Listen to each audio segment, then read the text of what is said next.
Welcome to red TV. నేను మీ Teja. Pastor Ajay బాబుని arrest చేశారు.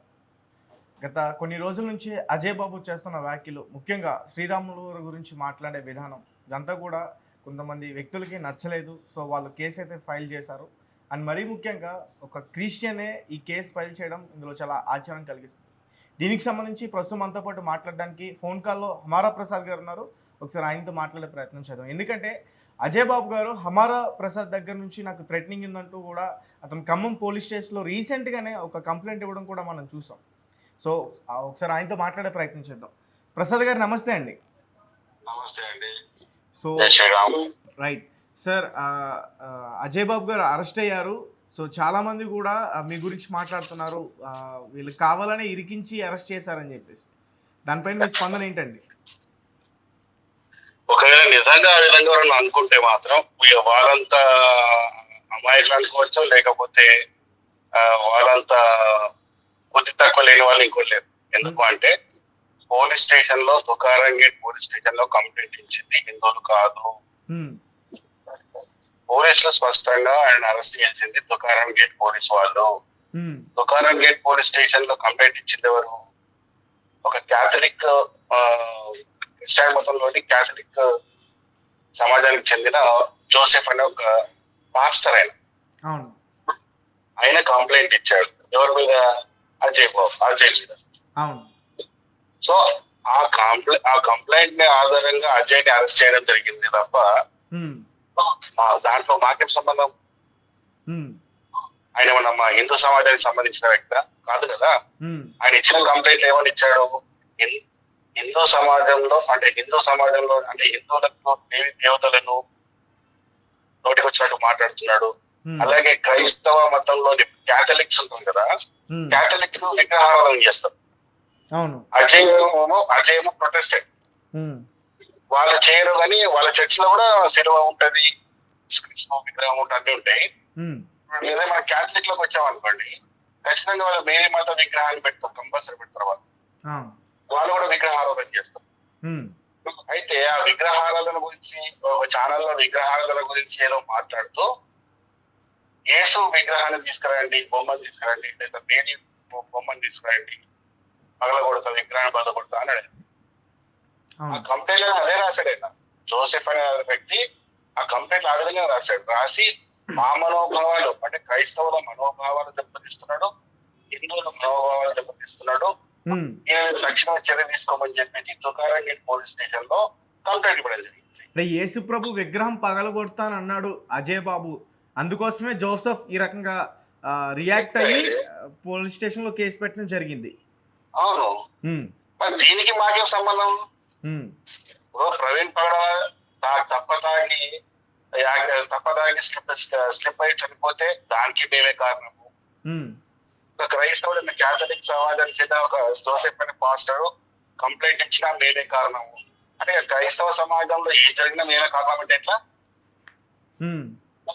ఆశ్చర్యం ఆలోచించాలి కదా. జనరల్ గా మనిషి అనే వాడికి ఉంటుంది అంటే కొద్ది కామన్ సెన్స్ ఉంటుంది, కొద్ది ఆలోచన శక్తి అనేది ఉంటుంది. అసలు ఏమి లేకుండా మాట్లాడితే ఎట్లా? నోటికి ఏర్పడుతుంది, ఎవరికి ఏదొచ్చాడు మాట్లాడితే ఎలా? నాకేంటయ్యా సంబంధం దానికి? ఆల్రెడీ ఛానల్స్ అందరూ కూడా ఆయన ఇంటర్వ్యూ తీసుకుంటున్నారు. ఆ ఇంటర్వ్యూ కూడా ఆయన స్పష్టంగా చెప్తున్నారు. ఆయన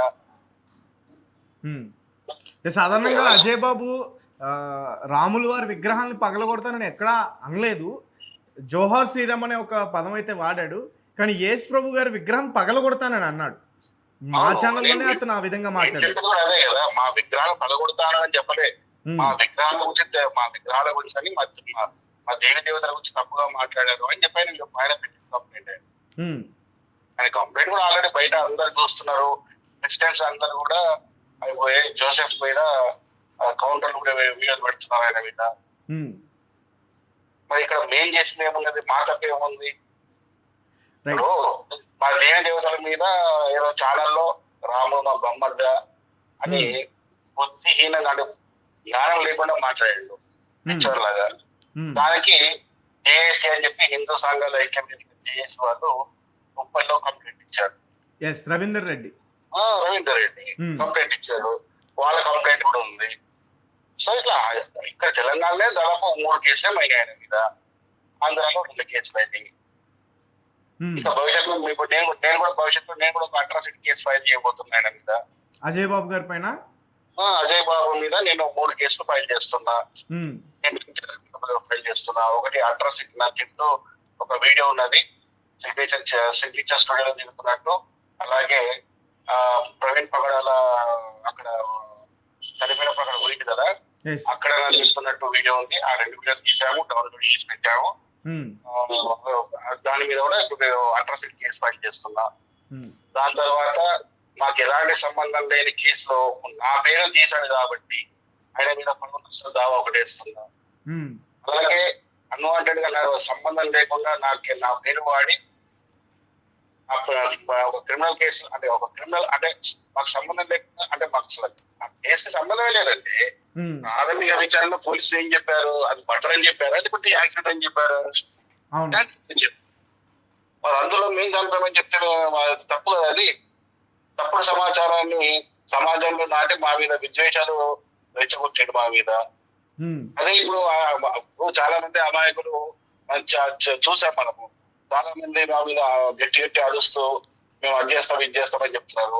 ఒకవేళ ఎవడైనా మా మీద దాడి కానీ ఏమైనా చేసి ఏమించుండే రెస్పాన్సిబిలిటీ ఎవడు? దాని మీద ఒక క్రిమినల్ కేసు కూడా ఫైల్ చేస్తాడు వ్యక్తిగతంగా. Right sir.